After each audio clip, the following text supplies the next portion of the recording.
security forces have surrounded at least 30 armed gunmen hours after a police officer was shot dead in Kosovo, the country's prime minister says.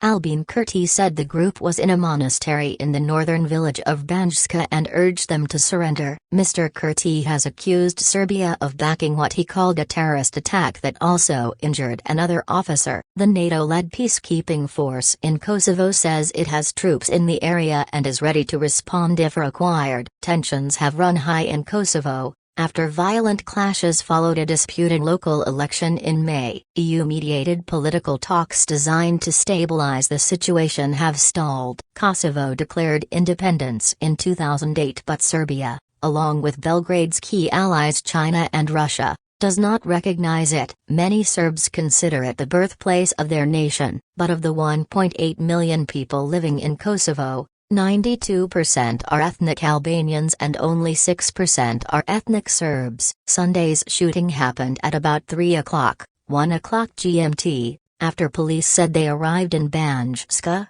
near the border with Serbia, where a blockade had been reported.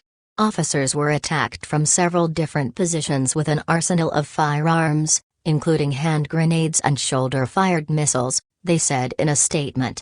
"We can see armed people in uniforms. They are firing on us and we are firing back," Kosovo police official Vit Nelshan told AFP news agency by phone from Banjska. The Serbia Orthodox Church said that gunmen had stormed a monastery in the village, located in Leposavic, where pilgrims from the northern Serbian city of Novi Sad were staying.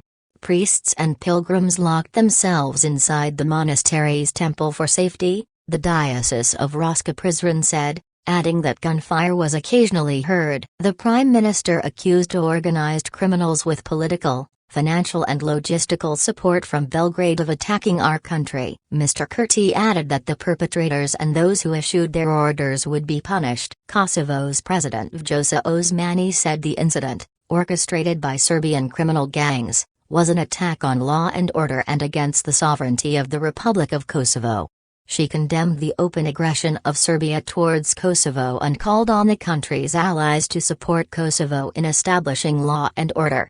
Ms. Osmani urged people to remain united and expressed her confidence in Kosovo's police. Serbia has not commented on the incident. NATO peacekeepers are ready to respond if required in North Kosovo and we're working intensively to find a solution to the unrest, Kfaer said.